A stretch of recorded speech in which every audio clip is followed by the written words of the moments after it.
So I wanted to welcome everyone to Gazzelli Art House on the occasion both of the exhibition, 9th Street Club, and this discussion with Mary Gabriel and Rex Stevens. Mary Gabriel is the author of 9th Street Women, the runaway bestseller, at least in the United States. It's coming here, but it's impossible to get, actually, which is really, really exciting. And there are long waiting lists at the public library for it. And it is, it's just an incredible honor to have her here. So thank you for coming, Mary. Thank you very much for the invitation. Yes. And just Rex Stevens is an artist, and he is a professor at the Maryland Institute of Contemporary College of Art. Sorry. And he was the studio assistant to Grace Hartigan. So. And now I'm the personal representative. And yes, sorry, an executive of the estate. Yes. Just to give you a little background. 9th Street Women came out last year, 2 years ago now, 2018, and tells the story of 5 artists. Grace Hartigan, Alain de Kooning, for Helen Frankenthaler, Joan Mitchell, and Lee Krasner, thank you. And their lives in New York and their stories both as artists and as people coexisting and interacting and experiencing history and the city and the various movements of art that came through, Cubism, modernist abstraction, surrealism, all these sort of things that then led to the rise of abstract expressionism. For 9th Street Club, we added in 2 other artists, Mercedes Matter and Pearl Fine, to try and talk about the movement, specifically abstract expressionism and its origins. So we've made it a bit wider, but both of those artists are featured prominently in 9th Street Women, so we've added just to the 5 who are the main characters or the main subjects of the book. What I wanted to start with, since it's a conversation, is to talk about the origins of the book, because we're really lucky in that we have the 2 people who sort of interacted and gave the cause of the book, 9th Street Women. So why don't we just talk about how it began? Well, literally, I was just telling Rex upstairs, I've never told him this story, but I attended the school where Grace taught. She was the head of the graduate painting department. And I was an undergraduate, and I mean, this woman was so terrifying. I don't know if you were always afraid, but never afraid. I was in grad school at the time. But she was massive, not physically, but just her personality. And when she walked down the hall, she was like a wave. She just swept everybody along, and the timid, got out of her way, and I was among them. And so I was working as a journalist. I had to make a decision. Should I be a painter or should I be a writer? And if I were a painter, I then would have also had been a waitress, so I decided I'll be a writer. And so I got a job at an art magazine, and one of my first assignments was to go interview Grace Hartigan. I thought, oh my God, I managed to avoid her for 4 years, and now I'm stuck with her again. So this is when Rex was living. You were living upstairs of her place. Sure. Yeah. I had studied with her, and then we moved in. Yeah. And so Grace opened the door, and she had had 2 hip surgeries. And they lived in this old loft, this old ramshackle loft above a drugstore. And I thought, oh, Rex will open the door, and I can be, kind of calm for the first 5 minutes. Grace opened the door, and I was so shocked because, to my mind, she was a huge personality, such an important person, that why would she be opening the door to greet me? And secondly, her hips, she just had this surgery, and how could she go up and down? She spun around, went up the stairs as quickly as I would have. And that set the tone for our interview. And we were supposed to talk for an hour, and as I say in the book, we talked for 4. And I had been a real art history junkie, and the story Grace told me was unlike any I had ever heard, because she lived it. It wasn't theory for her. It wasn't many steps removed. It was her. It was a pair of hands and a mind and a talent and a desire to create and communicate through the act of painting. And that's who she was, and that's how she approached me. And she talked about her friends, and she talked about, the men and the women, the gays, the straights, the poets, the composers, everybody, the wild melange of people and work, and in this tiny period, of about, in her case, it was about 10 years really, because she didn't come on the scene until 1948, and the scene sort of ended in 1959. And so I walked out of there literally reeling, thinking, oh my God, why didn't I know that? Why, as an art student, did I not know, one, that women painters could be respected? Because even though I wanted to be an artist, this is how sick it is. I was studying to be a painter, and yet I didn't think Grace deserved the kind of respect that I would have given one of my male instructors. I never took her seriously. I was afraid of her, like you would of a mother. But I didn't respect her as an artist, which is really depressing if you think about it. I wanted to be an artist, so I was condemning myself to that same kind of second-tier status. And so I left there thinking, wow, I wish I had known that it was possible. And I also wish I'd known these stories, because it humanized the struggle and the joy of the act of painting. And so now Rex comes in. I left there, with wild ideas in my head, thinking, oh, that's a great book. And this guy then sent a note, which was so wonderful. Thank you for talking to Grace. And that solidified it. I said, okay, not only is she charming and wild, and not only did I learn a ton, but she's incredibly sweet and generous. And I left there thinking, this is a book, and I'm going to do it. And then 20 years later, I did. Yeah, but also, you didn't... There were 2 books in between. Yeah, Right, yeah. and you didn't say the first part. So when you came back to Micah, I was teaching. And Yeah. then what happened? Then I was in your course. And this was another one I was afraid of, because in order to graduate, I needed to pass his course, and that wasn't I think I skipped a lot, and I'm sorry. It had nothing to do with you. How many years later she apologized? 40. Yeah, well, I had given a note to Grace to be kind to you. Yeah. To Well, she just was. take it easy, don't attack her, she's good people, you'll like her. And I guess she did, because Yeah. you were there a while. But really, it was one of these moments where, you couldn't possibly predict. It could have gone exactly the opposite. She could have despised me, and he would have had every reason to. But, the fact that she was so generous with her time and what she taught me. And I think part of it was that people, myself included, just never asked her these kinds of questions. What did you do? And she said, we had fun. We had nothing. We had no money, no recognition. No kind of status in the art world, let alone the greater world, and especially as women at that time, they were doing something so far outside the norm that they were pariahs, really. She was a mother who'd given up her only son to be a painter because she had to make a choice. Can I be a mother and can I be a painter? And to her mind, those 2 worlds collided because they're both creative worlds, and she didn't think she could do it. And so she gave up her son, and that's kind of a turning point, It's Everybody's you always jump off the shocked cliff. about that. Yeah. That's a shocking moment, right? Where a woman can give up her son to do something that's unknown. That's the beauty of Grace, because she had an intuitive intellect that would say, well, I'm going to give that a go. And Coldwater Flats, police showing up, the landlord showing up, throwing a mattress over the wall, Coldwater Flat, Yeah. no money. And this was the this was the late 40s, early 50s. Sometimes I think about the way they lived and the women they were.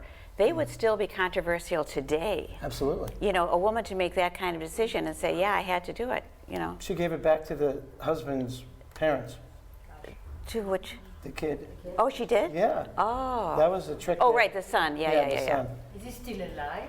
No, he died. Yeah. And they never really, he actually became her son.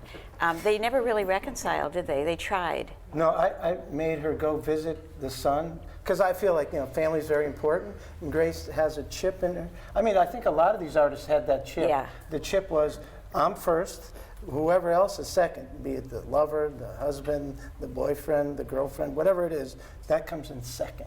And so that's what I think this group has in common, is that they're driven, just like any man, any artist trying to find their voice. Mm-hmm. And I think that's why I felt like, come on, let's go to California, meet this guy, and just give it a shot. She asked me why. What's the point? And it didn't really work out. Didn't work, no. And then all the the grandchildren. grandchildren. Yeah, she nieces had and nephews. grandchildren He goes, that she who didn't the hell know. are these people? She goes, who the hell are these people? Do I have to write back to them? Yeah. Well, let's just. How did you? Let's tell us your story, Rex. How did you end up being the assistant to Grace Hartigan? Well, first week of grad school, 1980, she asked me, I don't like to be told what to do, but that's why I'm chair of 2 departments at my school, because I get to make choices. But anyway, so I had that same attitude back when I was 25, and she said, can I stretch canvas? Well, any painter, you know, when you become a painter, you know how to stretch canvas. And Grace, you know, she's fearsome. She says it like it is, and you better listen. And you know, I know her like one day, I was like, who the hell? What's happening here? And she's teasing me. I think she's really teasing me. I think it's going to go badly because I don't like to be teased, and I don't like to be told what to do. But I'm broke. I don't have a damn dime. No money. Zip. Going to grad school. She says, can you stretch canvas? I said, sure. She goes, you have to bring somebody else with you. I'm thinking, I don't want to split money with anybody else. What the hell is this? I go, I don't need anybody. I got it. I can take care of it. She goes, it's a big painting, 6 by 9. I wish I knew what painting it was. Yeah. I don't remember. And I go, I don't want to get anybody else. She goes, you have to have somebody else. Well, I just met a guy in grad school who was a framer. He was a carpenter. And so carpenters know how to measure. So she goes, well, it's linen. You can't crease any linen. I go, uh-huh. Yeah. Anybody knows Belgian linen? It's very expensive. So that's what she wants to paint on. Got it. She goes, it has to be put on the wall, measured exactly, stapled, taped all the way around. You know, very fussy. Mm-hmm. I'm like, okay. And she goes, she shows me a table, says it has to be moved. All right, so long story short, I do all that. Tom and I just do it in 20 minutes. She says, I'll be downstairs, come down. I wasn't living with her or anything, we just got to town. I go downstairs, she goes, what's wrong? That's our attitude, right? What's wrong? What did you forget? What don't you know that I told you to do? I go, we're done. She goes, you know, she's got the cane, right? Don't make me go up there and check. I go, you hear it, right? I don't like the attitude. I don't care who you are. Don't give me that kind of attitude. I just told you it was done. So she goes, I'm going to trust you. Oh, there's another one. It's not going well for us, right? I still don't know what she's going to pay me, right? But I'm willing to take any kind of abuse she can give me. Just give me some money. So she goes, go over there and get my pocketbook. I go, okay. I go and I get her pocketbook, bring it to her. I don't even know the woman. I bring it to her, and she goes, all right, here's $20. Split it between you. I grabbed it and ripped it in half, gave Tom half, who I don't even know him. I met him like a day ago. He takes it, puts it in his pocket, and we both go, we're all set. She goes, what are you doing? That's real money. From then on, I could do no wrong. That's a fact. So how did you end up moving in then? Oh, you want me to tell that story? Yes. So, Alain the Kooning was a visiting artist for Grace. They were close friends. And Alain lived on Long Island. And so the school's in Baltimore, Maryland, where we went. And so I was a grad student first year. Elaine came. She took a liking to me. I don't understand why, but she took a liking to me and said, she liked my work, said, anytime you want to come out to East Hampton and see Bill and me, Bill de Kooning, what did you just say? Yeah. Really? Anytime you want to come out, come on out. I'm like, my car, I'm driving with an unregistered car. No money. I don't believe that Super Beetle had a back bumper. 4 years I drove like that. Mm-hmm. No money. No phone. You know, we're just surviving. And she wants me to come out to Long Island to visit Bill and Elaine. You know, I'm like, okay, I'll do it. So I don't do it. Okay. I don't do it. I don't have the money to go out there. What am I going out there for? Turns out I'm going out to pick up work because Maryland Institute's going to have a show of Elaine's. Beautiful. I'm going. I'm driving that truck. Drive with another guy. He said he could drive. He couldn't drive. So I got to drive the whole way. He's got me. We don't have maps. We're just ad-libbing. No maps. It's like driving, you know, just go over that way and take a left. And, like, this kid doesn't know what he's doing. We're on a highway that you're not supposed to have any trucks. I'm driving up the middle. I don't think I'm going to get under the underpass. It's a frightening thing. We finally get out there. We get to Elaine's. I remember the gravel driveway kind of making sound. I'll cut the story short, but making sound, get in the driveway, no car. There's no garage. Remember Elaine's house? There's No, I never went. Oh, you never saw? So there's no garage. So drive up, the screen door's open. It's East Hampton. They're safe. They don't believe in, like, there's people not coming to get their stuff. They don't care. This kid, Eric, he's knocking on the door, yelling her name. He opens the door and goes inside. I go, what the F are you doing? Don't do that. Get out of there. That's Elaine de Kooning's house. Where are you going? And he gets smaller and smaller and smaller. I could see him through the screen. Getting little. Phone rings. Don't you pick that up. Don't pick that. And I hear him. Yep, Eric Banks. Oh, God damn it. What the hell? Then he hangs up. He comes out. He goes, now, what just happened there? You went into a house that you're not supposed to be in. You're supposed to be waiting for somebody. And what was said to you? The woman shouted at me and said, don't you move a muscle? I'll go get Elaine and I'll be right back. So they drove up. They drive in the car, BMW. They both have narrow squints on. They're looking really hard at us. Not too happy. Get out. Which one of you went in the house? I go like this. I'm real trusting, huh? What a buddy. She goes, okay, you can come with me. Come in the house. You want a sandwich? She says, he stays here. She stays outside. So we're walking in. As we're walking in, I say to her, you remember me? And she goes, oh, yeah, you work for Grace. And I said, yeah. She goes, yeah, okay, come on in. And so I said, can he come with me? Can he have a sandwich? Because we got a long drive back. She said, yes. So then, from then on, she invited me, not him, back anymore. And but I would stay at her house and go to Bill's house. He lived 5 miles away. That's the really way to be married. 5 miles away, right? So first time I go there, she gets her pocketbook together and everything, and she's heading out. I go, it's 8 o'clock. Where is she? Where the hell is she going? She's going to Bill's house for the night. Leaves me in the house with her. I open the fridge. She goes, stuff's in the fridge. Open the Sub-Zero. My name's on chicken salad. She had interviewed Grace what I like. That's my life. That's enough. Yeah. No, you said, Grace said it was fun. It was an adventure to kind of live this artist's life. But at this point in time, there's sort of this pivotal change taking place, I think, with in the 40s, the nature of the artistic profession and how women fit into it. Mm-hmm. And I think your book really kind of captures this idea of this transition when women had gone from being sort of Vanderbilts or someone who had a lot of money, who had the time and maybe the support to be an artist, to suddenly this idea of a professional woman artist who was getting money, or a professional artist who was a woman who was getting paid for what they had done. And this is really key. This is sort of a world-changing thing for art in general. What do you think? What do you think? What happened? What I think it was.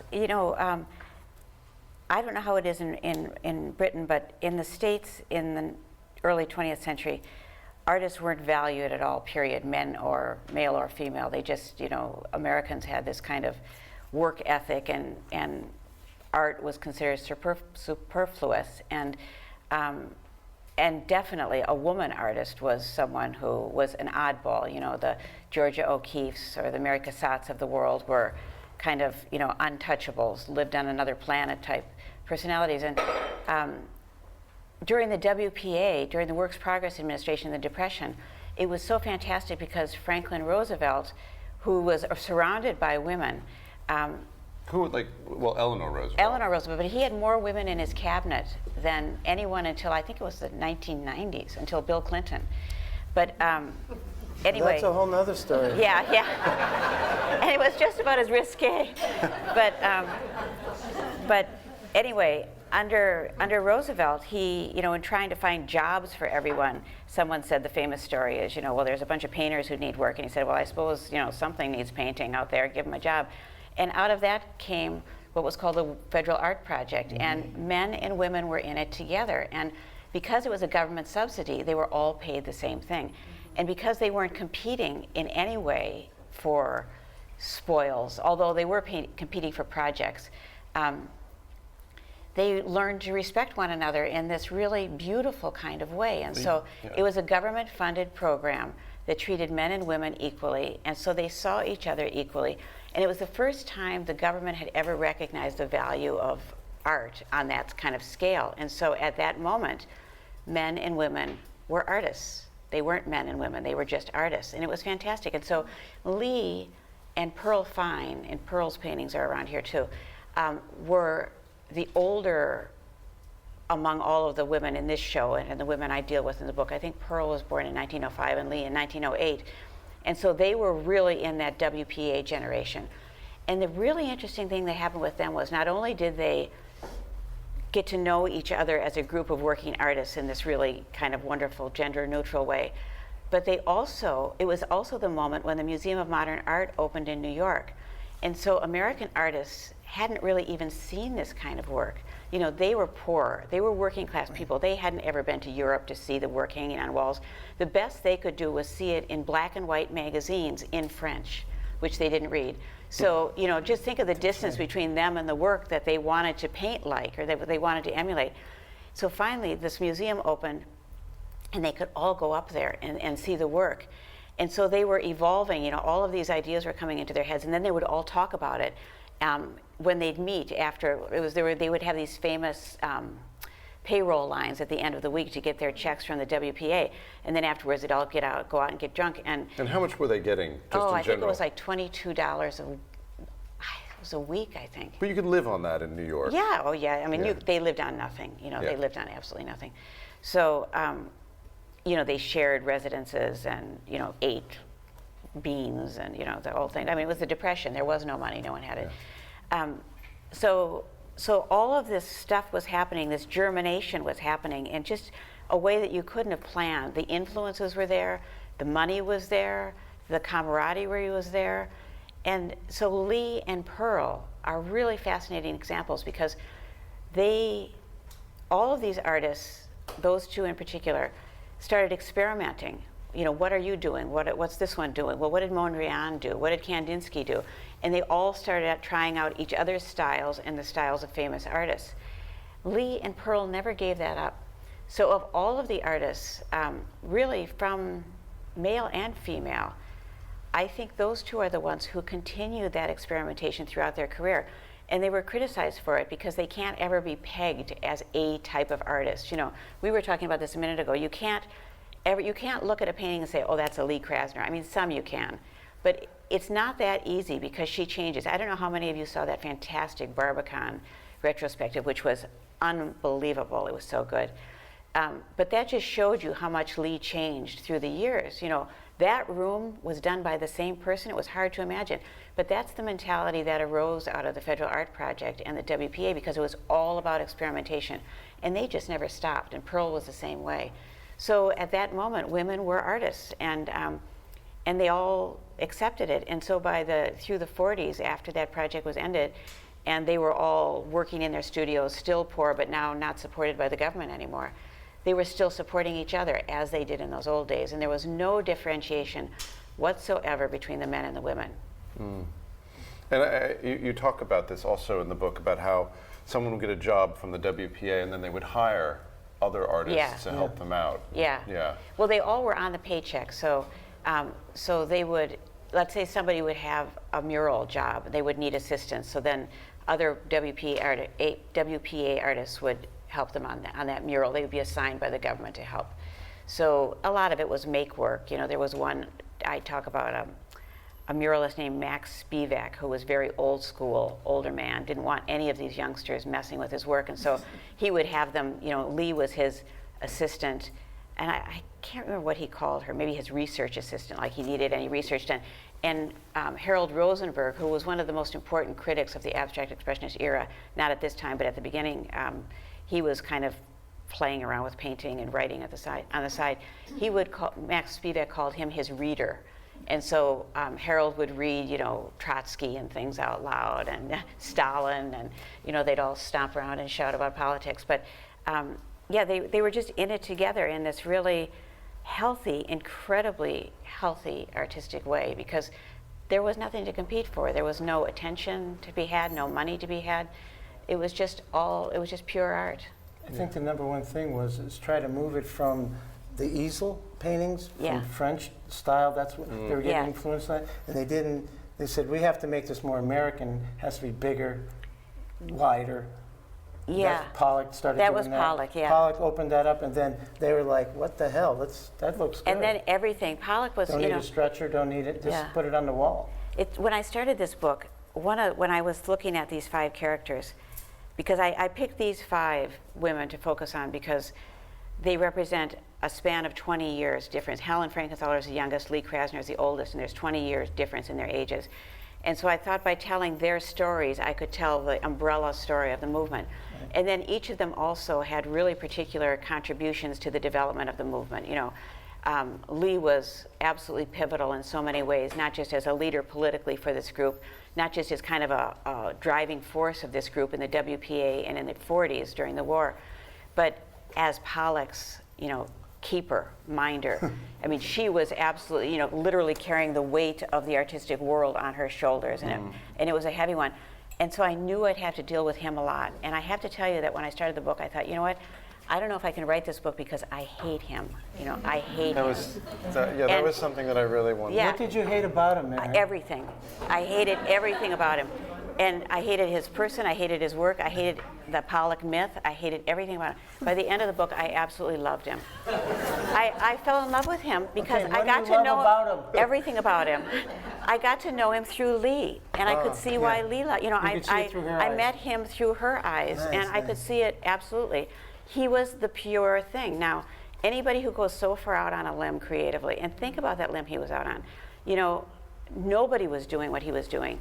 And the madness that was in that man and what he was able to create and what Lee was able to help him create by just trying to keep that, you know, mind and body together and breathing. I mean, it was a burden, you know, out in that farmhouse in the middle of nowhere. She was in love with him and helped him. This is one of the fallacies about Lee Krasner. She's always called the wife of Jackson Pollock, as if she gave up her life to help him because that's what Little Women did. Lee was not anybody's idea of a little woman. You know, she liked to cook, but she didn't take shit from anybody. In fact, Pollock appreciated that about her. What she felt was that she was credited with having the best eye in the United States for the art of painting in the 40s. And she saw in Jackson Pollock something that had moved her the way Mondrian had, the way Pollock had, I mean, Picasso, the way Matisse had, something so real and so alive that it changed the face of art for her. And so she walked into this guy's studio, someone she didn't know, and saw this work and said, this is it. And she felt, because she was extremely compassionate and not only was she an artist, but she was the keeper of artists. You know, that had been her job in the WPA. And when she saw Jackson's work, she said, that's what I have to do with this guy. I have to protect him so that he can create what I know he's capable of. And so that was the sacrifice she made for him, not necessarily, you know, I'm going to darn his socks and, you know, clean his underwear. This is what I'm going to do. I'm going to make sure this man can create. I'm going to try to keep him healthy so he can do it. And in the meantime, she continued to work too, but she just didn't hustle for herself. They made a decision. He made a decision. He was going to.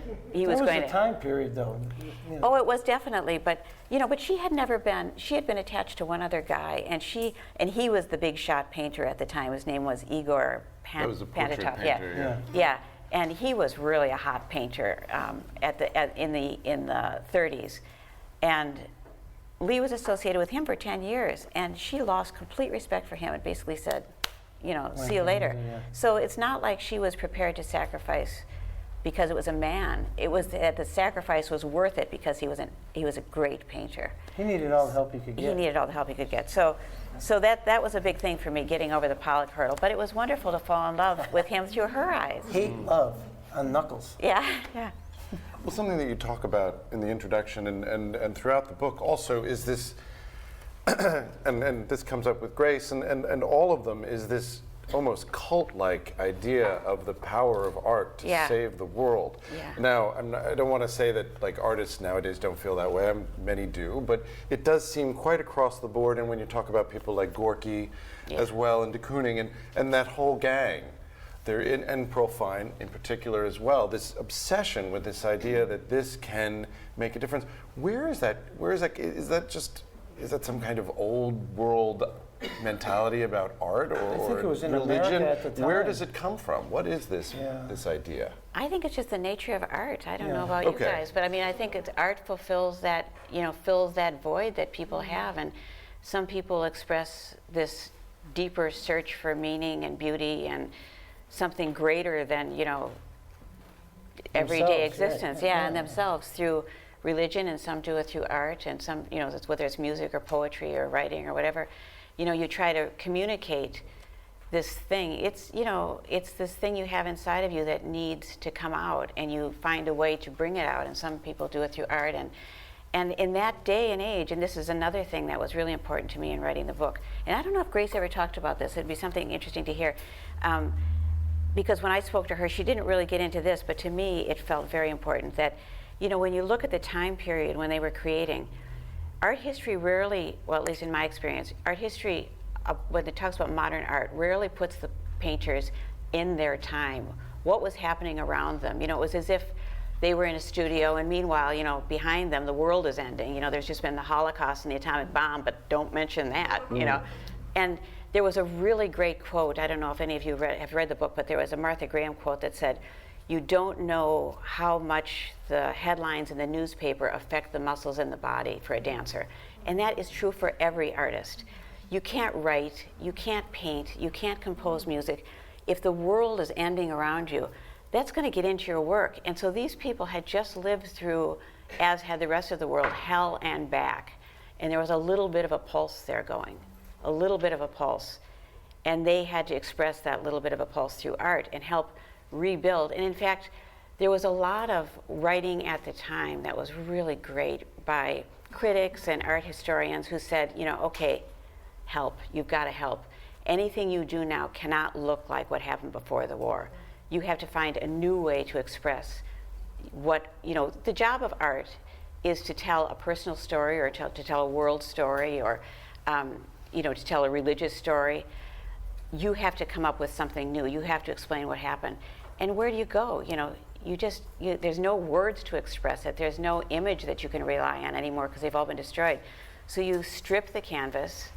It's just you and the canvas and your marks, and you start literally rebuilding stroke by stroke. And I think that was something that, when I listened to about 200 interviews to do this book, I just cast a huge net to hear as many voices as I could to try to tell the story, because it's been told so often, in the years since 1950.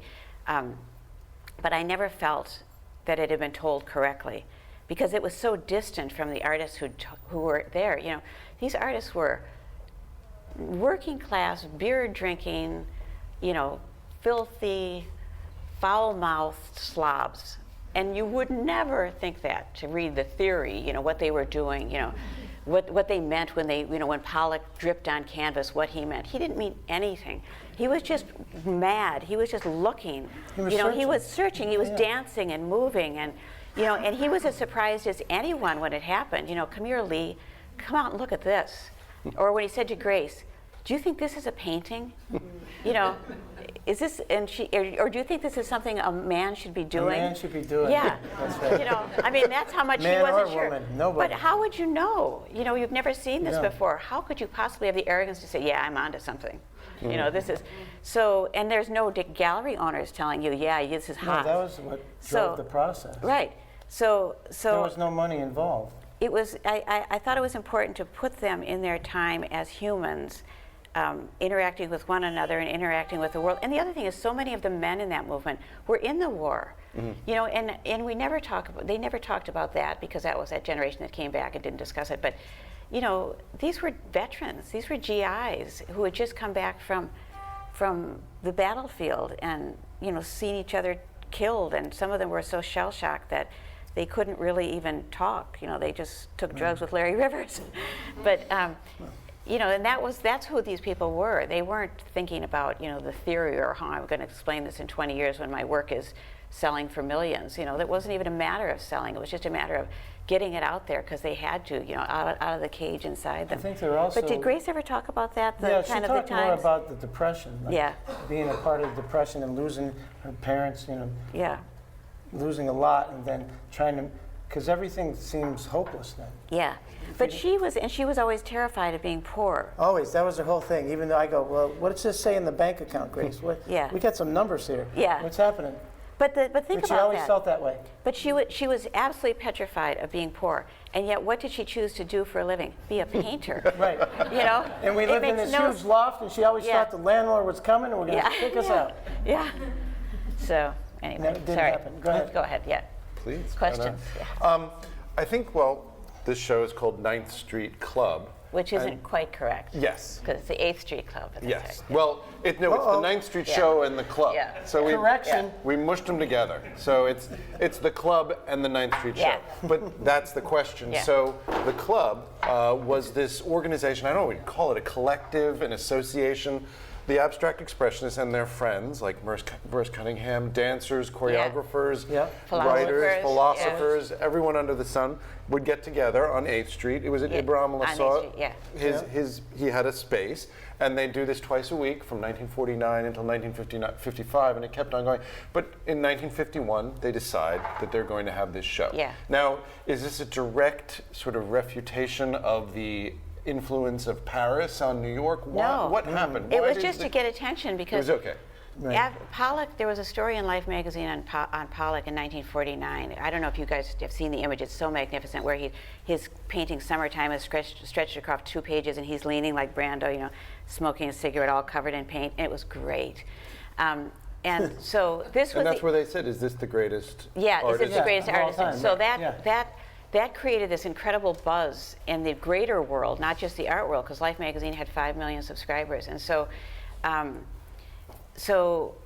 people started asking, normal magazines, not art magazines, started knocking on the doors and saying, are you an artist? Can we talk to you? And then but then the funny thing is, they had access to all these people, and yet they told the wrong story, and so these artists realized, oh, we better do something, because if we don't, we're going to be actually excluded from the story of modern American art. We're the modern American artists, but they're talking about other people. So they said, well, we'll have a show. And they were wandering home from the Cedar Bar one night and saw this exhibition, not exhibition space, this storefront that was empty. And they said, that would be a really good place. So one of the women woke up in the morning and negotiated a deal with the landlord. And he gave them, I couldn't tell if it was 1 month or 2 months from the lease, but anyway, it was something like that, for $50 a month.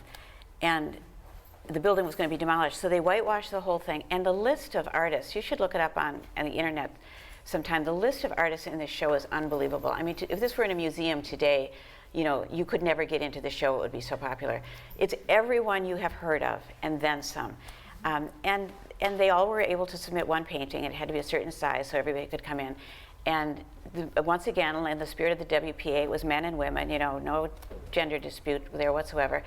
And they didn't know who was going to show up, and they frankly didn't care because it looked so great, and they were having another fun party. And then there was a fellow named Sanders. Oh God, what's his first name? No. That is an Irving. Yeah, Irving he was Sanders. great. He's Yeah. He's great. later. I talked to him. Yeah, he was great.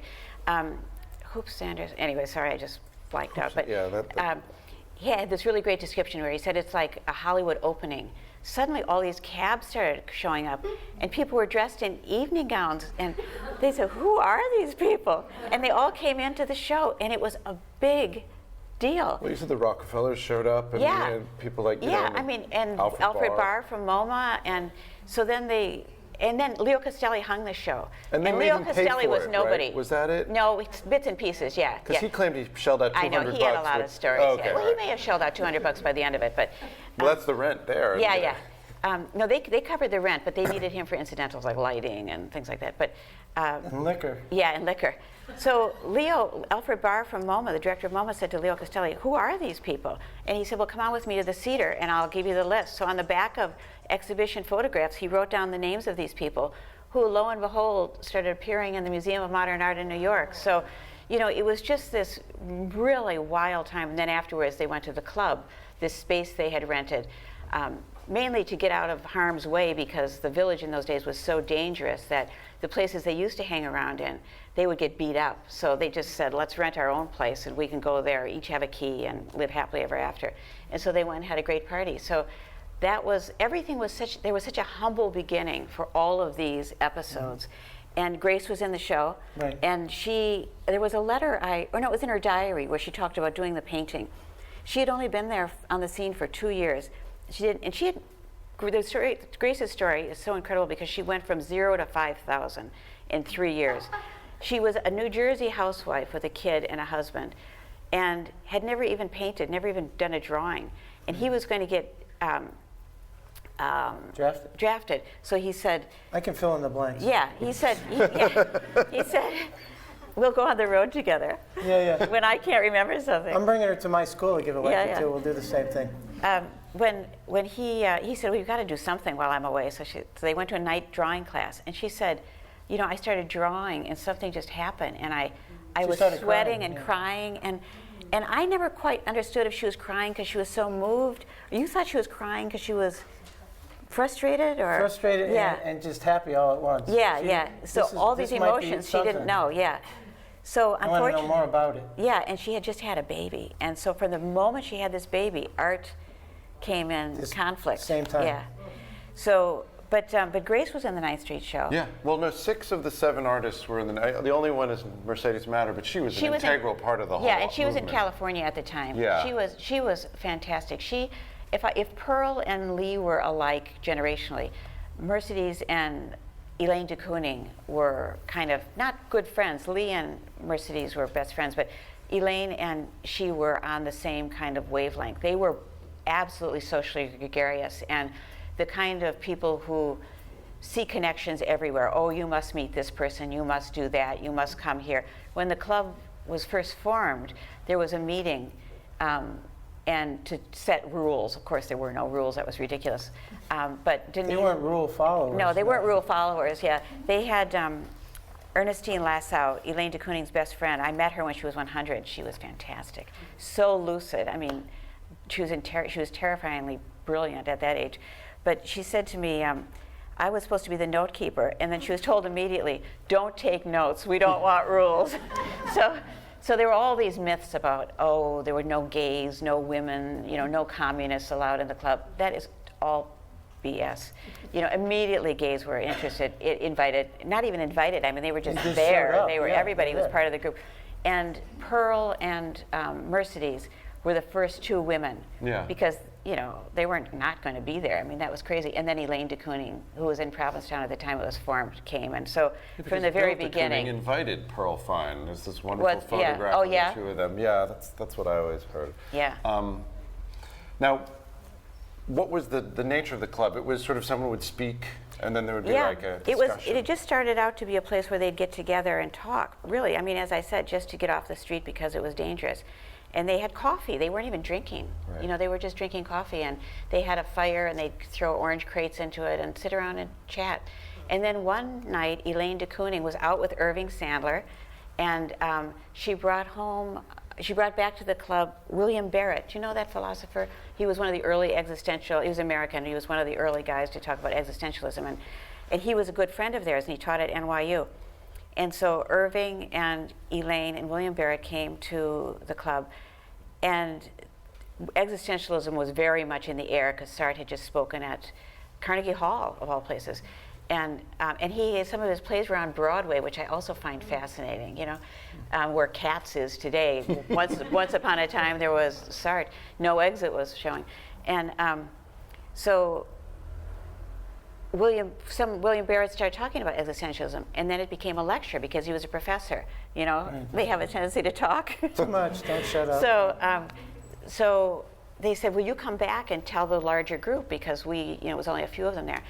And he didn't actually make it until the next spring, but then this lecture series started. And the first people who started coming were the composers, because the new music composers were very much part of this group, the John Cages and Edgar Varese, and just everybody and Morty Feldman, all of these people, and they felt so close to the painters because, like the painters, no one would listen to their music. So no one would look at these painters' art, and no one would listen to this music. And so they had built-in audiences for each other.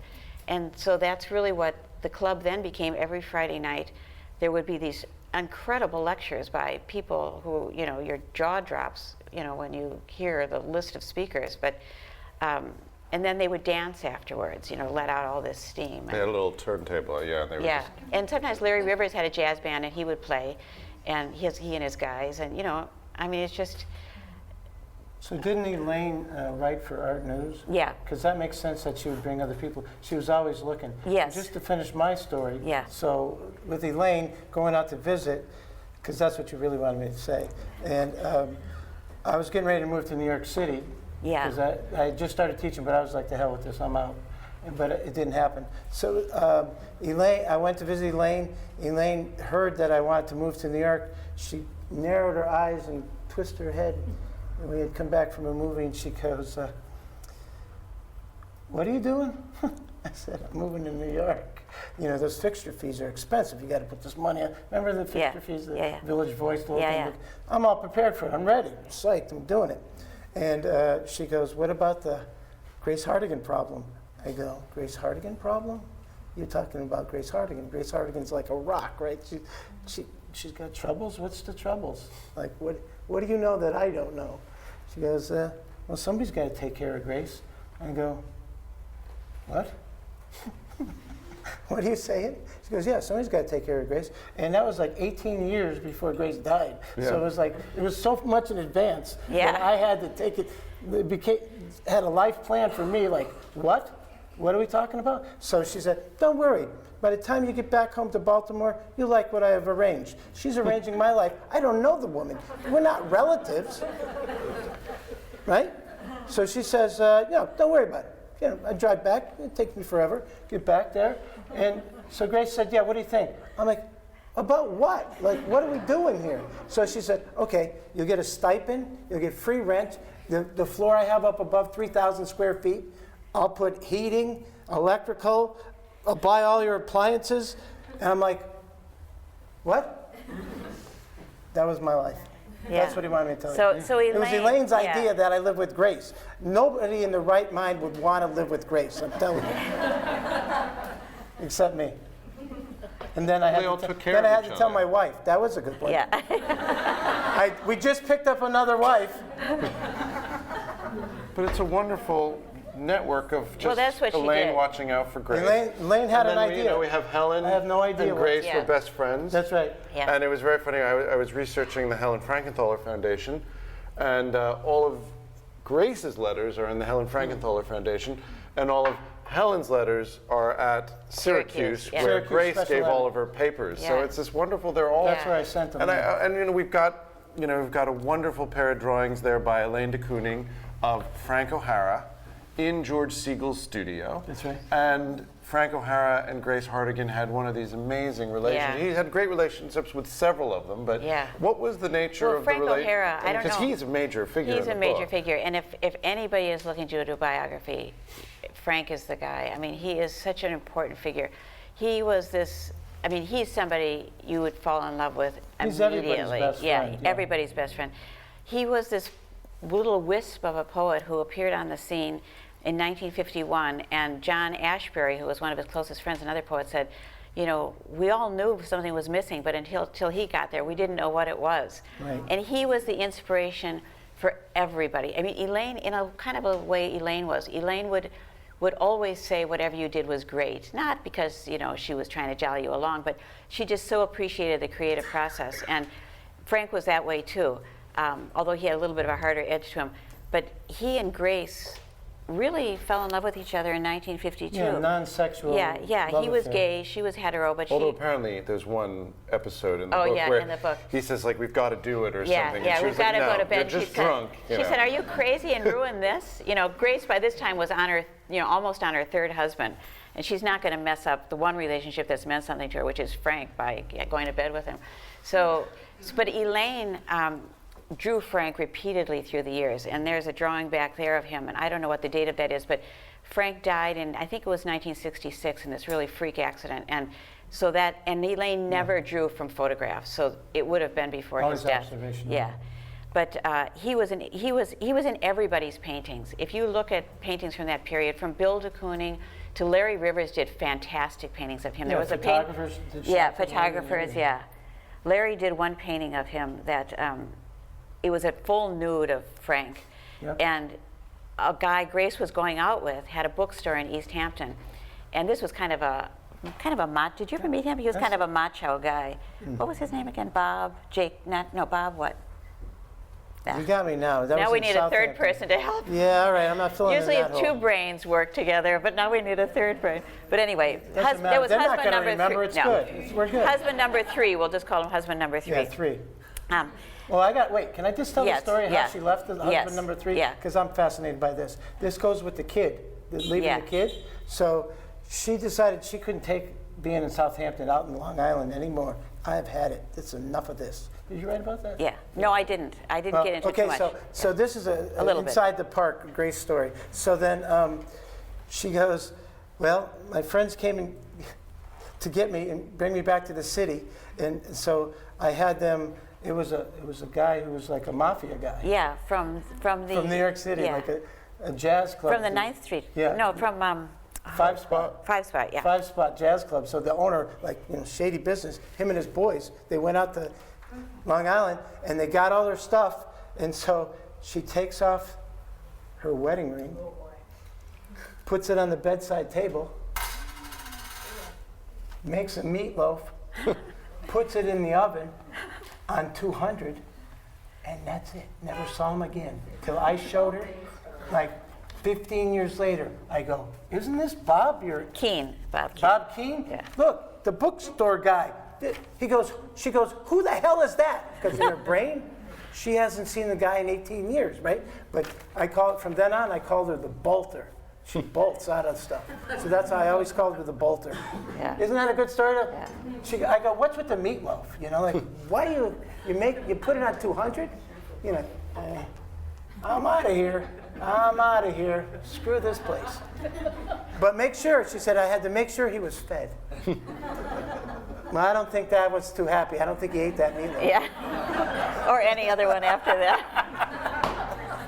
But Bob Keane had a bookstore where he would show art, and Larry had done this full-length painting, life-size painting of Frank O'Hara nude.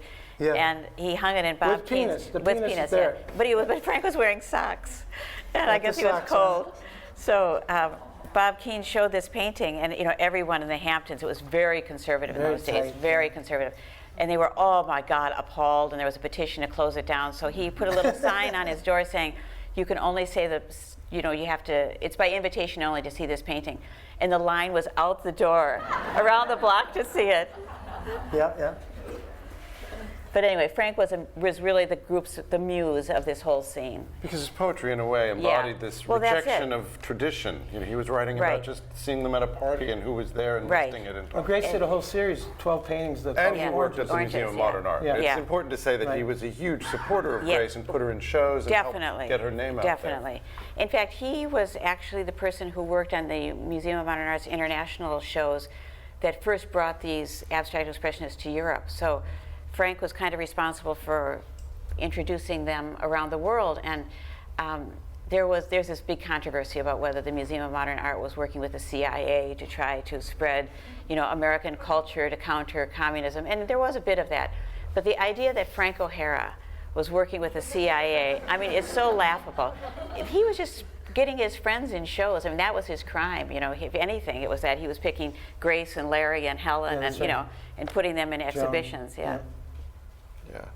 And that's very interesting because there was this moment. Frank dies in the mid '60s, and I believe there's even a book that says it's called The End of the Party or something. And he died, and that's it. And that sort of period. Grace and him were just becoming friends again. Yes, They'd had a breakup. Yeah, but so then what happens? You end your story in '59, and then. So why are we having this show in 2020? These women should have been famous and then, but there was a change. Something happened, and most of them went out of style. And why did that happen? Well, we're still suffering. It's still the story today. It's not an old story. It's a current saga. And what happened is that the market discovered the abstract expressionists in about, after Pollock's death actually, right after Pollock's death, his paintings had gone for, the most he'd ever earned was $8,000. And actually it's Lee's responsibility. It's funny, after he died, she realized that she had a very limited number of his works. And for sentimental, and also because she's a really good businesswoman, for a couple of reasons, she said, I'm going to hang on to these. And so when her dealer said, okay, let's have a show and sell these, I know I can sell them, she said, raise the prices. And a lot. By a lot. So the Museum of Modern Art had been offered a painting of Pollock's named Autumn Rhythm, which is a very famous painting, for $8,000 before his death. And after he died, and they said no. You know, Alfred Barr said, no, it's too much, I can't pay that for that. So after Pollock died, Alfred Barr said, oh, well, on second thought, maybe I'll take that painting for $8,000. And Lee said, through the dealer, it's now $30,000. And Right. Alfred Barr was absolutely furious. But the Metropolitan Museum of Art bought it for $30,000. It's a jewel of the Metropolitan Museum of And Modern that Collection. moment changed the market history of art for American paintings, because prior to that, only European works would have, you know, attracted that kind of a price. And so Lee's effort on Jackson's behalf Right. elevated the market for everybody instantaneously. One dealer said the previous week they would have had trouble selling a de Kooning, Bill de Kooning, for $5,000. Now they could give it away for $10,000. And so it changed everything. So when big money started rushing in, because this was now an investment, this big money hadn't been introduced to the notion of women artists. Now remember, these artists had been working together and among and for each other since the 30s. But those collectors weren't part of the scene. They didn't even pay attention to these people, let alone the women in them. So when they started saying, oh wow, Detroit in those days, there was a lot of money and a lot of art collectors. When the Detroit and Houston money started coming to New York to buy paintings, they weren't under the impression that women were artists, because the history of art is about men who paint and women who do pretty things, you know, and you don't spend That's tens of true. thousands of dollars for women's art. So dealers who are businessmen and women, and in those days there were really important business women who were dealers, are in the business of selling. And so if a collector comes in and says, I want to buy, the dealer sells them what they want to buy. And if it's men, then it becomes men. And so then critics write about the shows that are in galleries, and the shows became about men. And then museums at that time were, if a collector bought a piece of art in the States and they were American and donated it to a museum, even posthumously, they could take it as a tax write-off, take the purchase as a tax write-off. So museums started getting the works that collectors bought, and the works were by men. And so it was this sort of ugly Snake eating circle, tail, yeah, that reinforced the notion that only men were worth buying, and only men were shown in museums, and only men were written about by critics. And then art history became the story of modern art history became the story of men. And so from about, let's say, 59 on, women were kind of a wash. And you know, there were the occasional ones who could fight their way to some kind of critical acclaim. But even today, they're not making the kind of It's the money same that male thing, artists same are. problem today. And so art students in art schools, what, it's like 60% women or 70% girls or something like that? But We'll call them women. Okay, and in galleries, in the States anyway, the percentage of women in galleries is 30%. So 30%, so right. what happened to the 40%?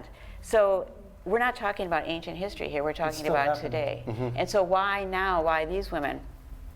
I kind of wanted to tell the story of when it did work for women, you know, and to show that it can be, and why it became corrupted. And I think in a way, there are so many powerful women artists right now that who are getting recognition, that I think it's a good time to talk about, you know, it's not that much time we're talking about. In the history of art, we're only talking about, what, the last 60 years. So that's a heartbeat in the history of art. Yeah.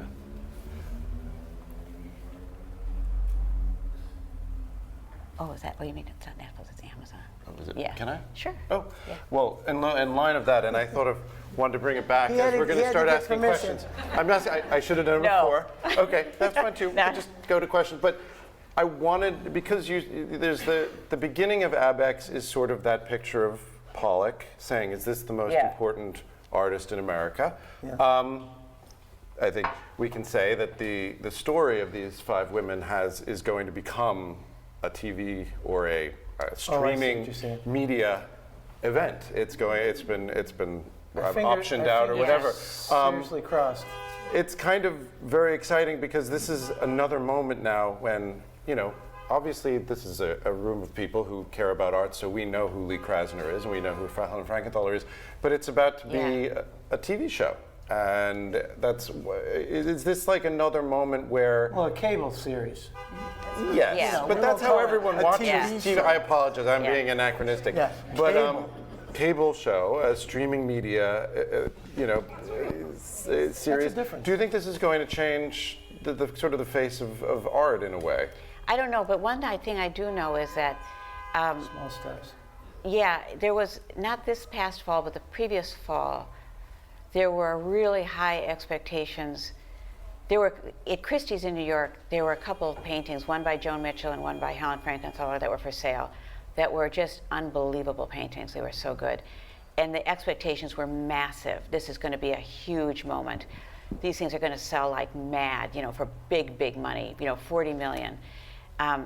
And now these women will be on the map, among collectors. And so there was a curator, a young woman curator there, really smart, who was kind of supporting this. And she told me something that before and after, before it was interesting, after it just was profound. She said, the thing that terrified her going into the auction was that she wasn't sure the scholarship was there. That the people who were willing to put that kind of money, because their advisors told them to, in these works, didn't even understand the significance of these artists, so they wouldn't know why it would be, aside from the fact that they're beautiful paintings, why it should be something that someone would want to own, what the value is. And I'm thinking that, so anyway, the paintings went for, Helen's didn't even sell. And it was from 1959. I mean, unbelievable. And Jones went for like the mid-range, maybe 14 million or something. It was so disappointing. And after she said that, remembering what she said, I said, it's absolutely right. They don't even know what they're looking at. I mean, God forbid, you should buy a painting because you actually love it. If you have to have other reasons for wanting it, And one of the other reasons is this going to be valuable to me in 10 years so I can flip it, And you only think it's going to be valuable if you understand who this artist is and where they came from and what their significance is, and you only know about that if you've learned about them. So to answer your question, it'll be just one more piece in the education, hopefully, of collectors, so they can see that, just like they can look at a Pollock or a Bill de Kooning and see, oh yeah, there was Picasso and Matisse, and then there became Mondrian, and then these guys. They can see a step for women artists. If they have to call them women artists, they can't just look at them as artists. Yes, in the 50s they did this, and now they're doing this, and I can see there is actually a tradition, of value. So hopefully it'll be just another piece of the puzzle, and it'll introduce a new audience. Somebody who's not brave enough to wade through, 700 pages. Oh, of your book? Yeah. It's very easy to read, and there's an audiobook too, so it's not. I didn't think. And that's also part of the reason for this. I mean, this show is about these artists who people like Mercedes Meadow. That's from 1936. So this is what, 10, 12 years before Abstract Expressionist. And that's when she was dating Arshil Gorky, who was really one of the foundational He's a leader. people. Yeah, but you can also see that clearly Bill de can see Kooning got so much out of that in definitely. Pollock. And these artists are fundamentally important to these movements. They didn't get the idea from someone else, they came up with the idea. So that's what we're trying to go for in this. And it's a shared experience. Yes. They didn't want ownership of it. They needed as much help to get where they wanted to go. They didn't know where they wanted to go. So if you have a good idea, she has a good idea, I might want to try those ideas. Yeah, definitely. Right, that's how it works. And as you say very much in the book, the sort of the last the last section is about, it didn't become my idea until they were all making a lot of money. Yeah. And then it was like, I did that. That was me. They're copying I me. did that kind of shape. Yeah. Then it That's right. became that kind That's of my thing. color. And then, What are you then it doing? became pop art. Yeah. So I think we're going to open up the floor to questions. We have a microphone coming. Yes, right up here at the front. Thanks, Anastasia. The reason I was able to come up with Irving Sandler, I heard Grace Hartigan speak at Tate. Oh, you And did? there was a launch of a book of his. It must be many, 30 years ago. Is that Yeah. possible? Oh, yeah, It was definitely. opened by Tate, Yeah. and she was there. Wow. She was pretty terrifying in person, Yeah, and he was pretty fabulous. he is. But that got a sense of her on the floor. Yeah. Oh. Just really in the midst of making that paint. It was memorable. Yeah. Oh, that's great. I didn't realize she did that. Yeah, she did that. Yeah. And I can't remember just what the circumstance was. The other thing that strikes me is that in this rather wonderful new hang at MoMA, as Yeah. you've been, so after that second room, what they call action painting, and the girls are looking great. Yes. That's the room for Frank O'Hara. Yes. Remember? Right. I mean, Fantastic. then there's a room where, I mean, now I'm very happy to know just how significant the placement Yes. of that room is. Yeah. Because these are really exceptional examples Yeah. of the women. Yeah. And Lee looks just great next Yeah. to that lady. And Grace Hartigan is right next to Bill de Kooning. Yes. I don't know. Wonderful Yeah. David Smith, where it has all the lines there, but the women are looking great. They're not looking second best. Yeah. So I think, I would like to think, hopefully, at this moment, when a lot of eyes are on MoMA, that could be. I think it is. Yeah. I think it it's- really that's is. another Yeah. step, yes. Readjusting. Yeah. They I- cleaned all the paintings up. They're shinier than when they did them brand new. So fresh. In the new, what we're discussing is in the new hanging at the Museum of Modern Art, it just reopened. The installation couldn't be better. I mean, pretty it's spectacular. really great, and a lot of these women are hanging, in the community where they That's worked. right. So in the same room as Bill de Kooning and Jackson Pollock are Grace Hartigan and Lee and Helen Frankenthaler, and then there's a separate room for Frank O'Hara, It's so beautiful. which is really spectacular because he has never gotten his Motherwell, recognition. that, Yeah, Motherwell. yeah, Very yeah, moving. yeah, Question. yeah. While we're passing the mic, let me just say, Oh. I checked with Irving Sandler, who was kind of the last living, there were two art historians who really knew these people because they lived among them. Dory Ashton, who was fantastic. She was fantastic. And Irving Sandler. And I said to him, because I was really nervous limiting it to 5 people, because there were other women who were working, and I wanted to make sure that I was right. And I felt so good because he said, this is it. They're the 5. So I felt confident then. Yeah. Yes, hi. Thank you very much for the talk. It's very interesting, and these are 5 absolutely fabulous artists. I was wondering, a particular question to Mary and possibly Will as well, is from a critical point of view, rather. What do you make of Hedda Stern and the Irascible? Because she was Yes. quite an icon, wasn't she? She was. In New York at that time, and surrounded by this group of Macho. Macho. really Macho difficult men, yeah. men. Yes. So I've always been quite excited by her. She was somebody who I really struggled with. She would have been one of the ones that I might have had as one of the 5, because Hedda Stern was a fantastic painter and a fantastic figure. And there was a famous picture, I don't know if you all know about it, it was when these artists, the Metropolitan Museum of Art had an exhibition that they called, modern painting, modern American painting. And I think only Pollock, and it was a kind of a very weak Pollock, was the only modern work. And Pearl Fine. And Pearl Fine, right, were the only ones in that show. And so the artists of this group, the 9th Street show group, let's say, wrote a letter to the to the Metropolitan Museum complaining in advance about what this show was going to be, because when they saw the judges, they knew how conservative it would be. And Hedda Stern was the only woman of this entire group. I think there were 18 artists on this letter. And so Life magazine came and took a picture of these artists and called them the Irascible 18. And Hedda She's standing Stern, strong. She's yeah, standing she's got strong. her purse and she has a little hat on, But she's and standing all tall. the men She's the- are in suits and ties. She's at the top. She's at the top at and the she's pyramid, yeah. Yeah. And so Yeah. these were the radical, you know, the fire-breathing dragon artists at that time. I mean, you know, they looked like insurance salesmen. And so Hedda was there, and she said, interestingly, that was the worst decision she ever made to be in that photograph, because these men were so horrible to her, because now something was at stake.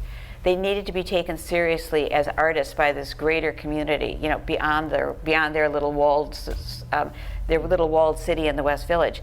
And to have Hedda there made them seem somehow less serious, you know, that there was a woman there. A woman twist. Yeah. So she really struggled, and plus her husband was Steinberg, wasn't he? Yes, he was. The cartoonist. In the New Yorker. Right, and he was a little bit of a scoundrel. Scoundrel. He had quite a few Flings. ladies on the Flings. side. We'll call them flings. Yeah, and so she had a very difficult time, but she was an excellent, and she's another one of these neglected painters, but she's someone who comes up quite often as, you know, why don't we know more about her? I've seen her name in really a lot of art magazines, yeah. That's a good question. There's somebody back there. I don't even know if we need the microphone, do we? Maybe. Yeah, oh, we do, okay. But quite a loud voice. Okay. Oh, good. That's nice. Thanks. I'm just interested in your process for writing a book. You mentioned you'd watched a lot of, or listened to a lot of interviews. Yeah. How long did it take you to do the whole book? The from whole book was, starting- yeah, Starting research to completion, I guess. 7 years. Yeah. I was supposed to do it in 4, and then I just couldn't, because, you know, these are basically 5 individual biographies. And then when I started making it about the history, the broader history, not the art history, then it became a history book, and then it became kind of a women's history book and an art history book. And so I had this wonderful editor who said, okay, just, you know, call me when you're done. So it was supposed to be 4 years and I think 350 pages, and, you know, it kept growing and growing. But I wanted to, I have a tendency to write about things that people say, oh my God, we don't need another book about that. And my last book before 9th Street was about Karl Marx and his family. And when I did that, oh God, who needs another book about Karl Marx? But nobody, well, first of all, women never write about Karl Marx. And secondly, no one ever really wrote about his family. There was a book about one of his daughters, and had been 2 small books about his wife, but no one had kind of put the whole messy brood together. And so that's what I decided to do. And so what I do is I try to ignore everything that's been written already and go first to as much of the primary material as I can. And then when I start to read what's already been written, then I know where they got it. So I know what's new in the various books. And it takes a long time, and it just requires you know, a lot of patience and basically not having a life at all. I mean, I have You have a life. No, I don't. I do not. You have a husband. I have a husband, but bless him. He lives in the, you know, I lived in the 19th century until I moved to the 1950s. And now I'm, you know, kind of coming out of the 1950s. You're working your way up. I am, but he's just a wonderful time traveler too. When we go on holiday, we always go to book-related things. I mean, when I was doing the Marx book, we went to Moscow and Cologne. And with these people, we were just spending a lot of time in New York, which was fine. But you're thorough. You're methodical. yeah, I mean, how can you that's your not be? style. Yeah. You know, you owe it. I mean, to do a bad job and write about these women would be so horrible, because what a waste, you know.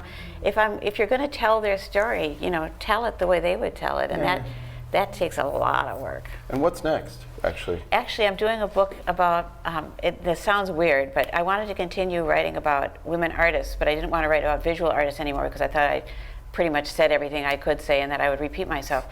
So, and I wanted to continue about women's history. And so I've jumped a couple decades to the 70s. So now I'm catching up with the world. And so I decided to write a biography of Madonna. But Isn't that good? I thought she was going to keep that a secret. That's really cool. Yeah. Wow. But anyway, Madonna, it's come not on. really, it's not Madonna the celebrity so much as Madonna the artist who, and it's also as much a biography of us as it is of her, because who we are as a result of what she did. So Yeah, but it's, she's living here now. yeah, I know. But you know, I thought, oh wow, I'm finally going to talk to somebody who's alive. No, I'm not going to talk to somebody who's alive. But anyway, You can't wait to see that book. Ooh. yeah. Any other questions? think Any so, other yeah. questions? That's great. You told them. That's good. Thank you for Yeah. everything. I was wondering if when you were doing your research, I mean, it's so much extensive deep research, just the amount of interviews that you listened to. Was there any information, especially primary, that was difficult to get a hold of? Yeah. And kind of what was that process like for the research?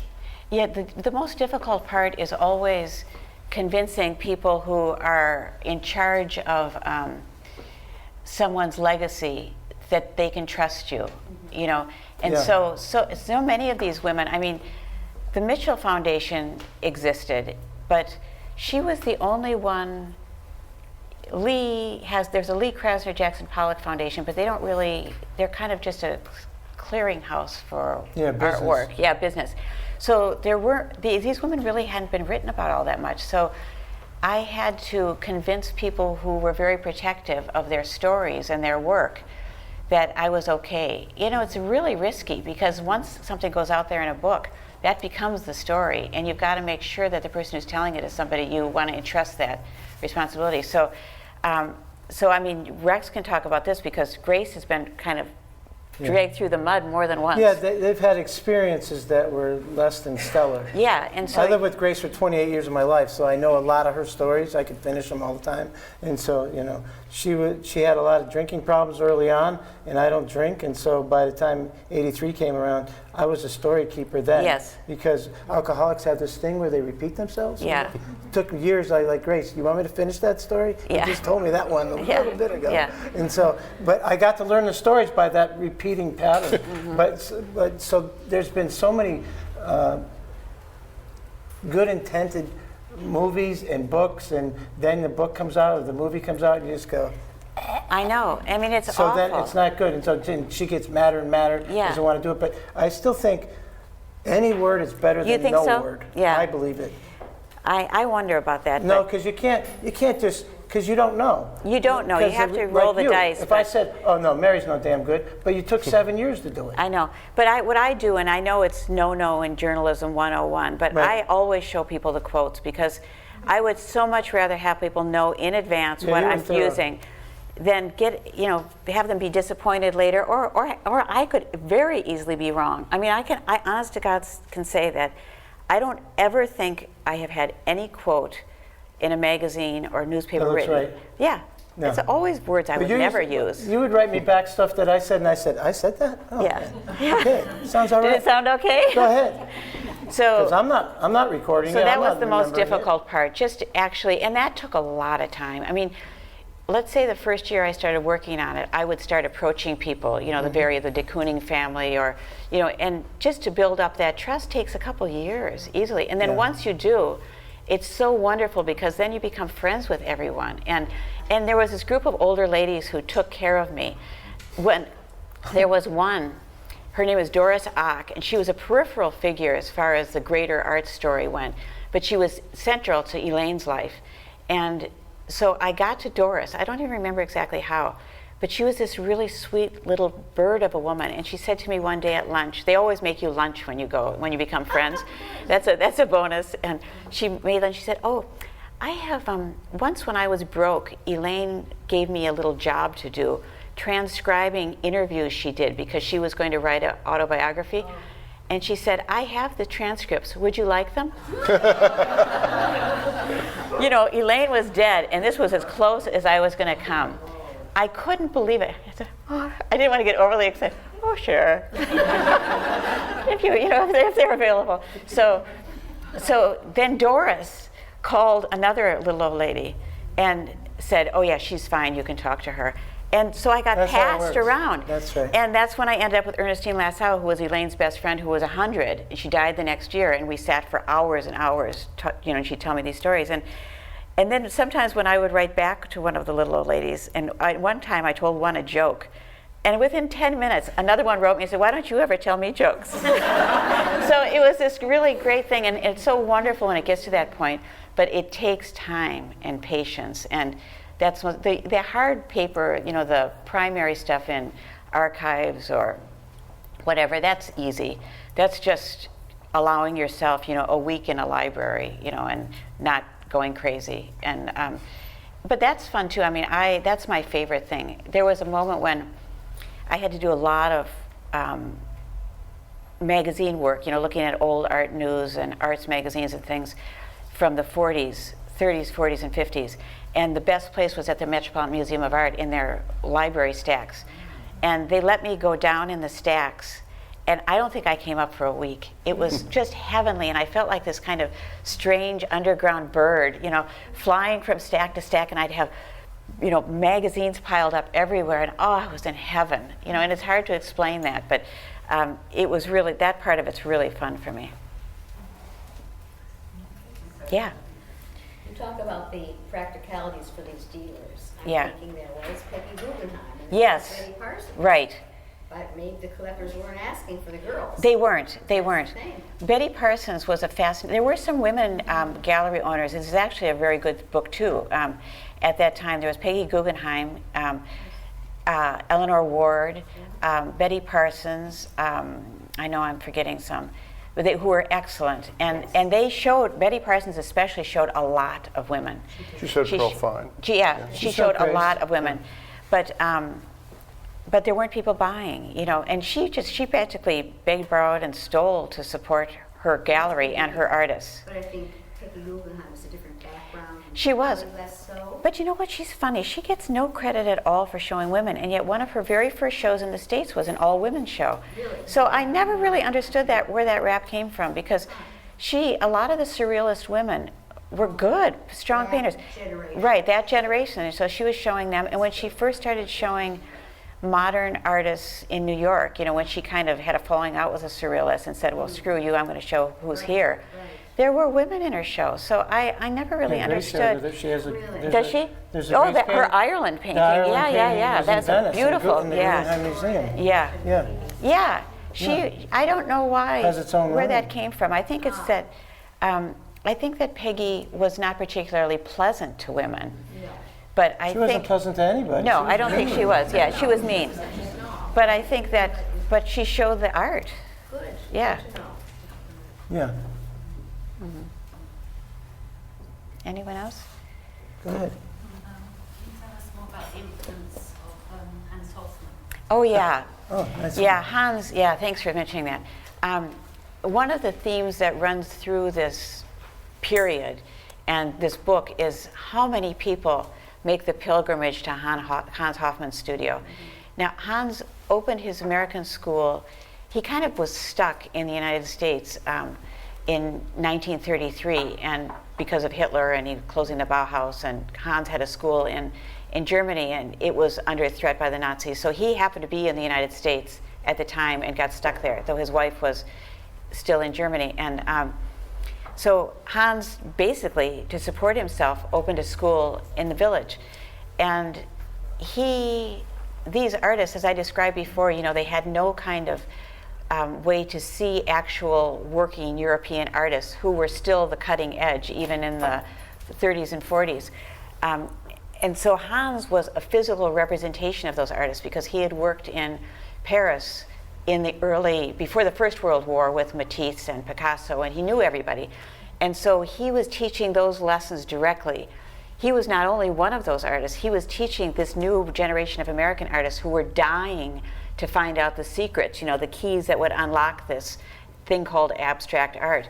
And Hans was the way in. He was the door. And one after one, they would show up there. And he was especially important for Lee, but he was especially important for all of them. Not only if most of them went to his school at some point, but he also had Friday night lectures, and they would all go to those. And so they would imbibe the philosophy of art or the creative spirit of art. And oftentimes another thing whenever people talk about Hans Hofmann, when they're writing about him, they shorthand his contribution, and they always use the words push and pull. They always say, oh, he taught the push and pull method. I can tell you that in none, maybe one, only Joan Mitchell's interview that I heard, none of the interviews I listened to that mentioned Hans Hofmann ever mentioned push and pull. All they talked about was him as an inspiration, that he kind of lit this flame in them, the pilot light that would become the artist in them, and he was the one who told them, experiment, go deep inside of yourself. you know, you'll find that thing you need. You know, there are some methods, some tricks to coax it out. And he thought you had to look at an object or a person or, you know, something to kind of get you, beyond yourself in order to create. To trigger but, it, yeah. To trigger it, yeah. But aside from that, what Hans taught them was just the absolute pleasure and the privilege of being an artist. And that as an artist, what you do is give up everything to create. And that's, you know, they would go in starving, literally, because it was still the Depression and, you know, they didn't have anything. And they would come out full and floating, you know, and they would come out on Friday night in Greenwich Village where everybody else is, you know, hanging out and at the clubs. And they would have just heard this, you know, miraculous speech by an artist they revered. And so Hans Hofmann's contribution can't be underestimated. He wasn't macho. He was open to women. Well, very open. Yeah. Yeah, he wasn't. He was. Yeah, He was he was open. not He was great, open but as he a was. t- Yeah, He's open but as a that's They all were right, yeah. devoted. They were They so were fiercely devoted, devoted yeah. because Mercedes Matter opened a school when he retired Right, in the 60s. the New She York started Studio the New York School. Studio School, Yeah. That's which right. continued his tradition of teaching. Yeah. And then, I mean, all of them, there are stories. I mean, Grace Hartigan was a model at the Art Students League, and she got into an argument with one of the teachers there Yeah. because he was arguing against Hoffman's sort of methodology, I think. He was thought it was- He was criticizing de Kooning, yeah. But de Kooning was one of Hoffman's But she thought it was students. No, so he wasn't, difficult but to be naked and then arguing with Yeah, the yeah. teacher. Yeah. Yeah. It wasn't But she working was out. an acolyte Yeah.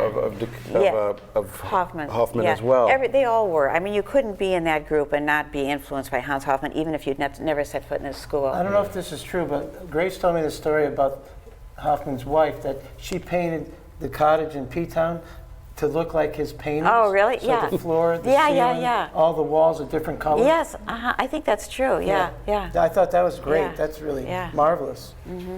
As a nice gesture for him Yeah. to live inside his painting. Yeah, yeah.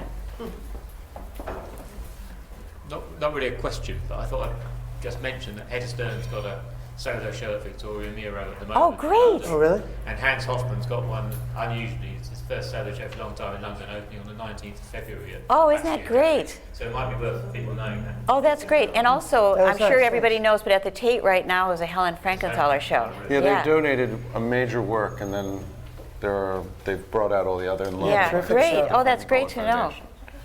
Yeah. Yeah. Well, Okay, anything else? Anybody else? well, thank you everyone Yeah, for thank you coming. so much for coming. Yeah. That was our Thank you, pleasure. Mary. Oh. Thank you, Rex.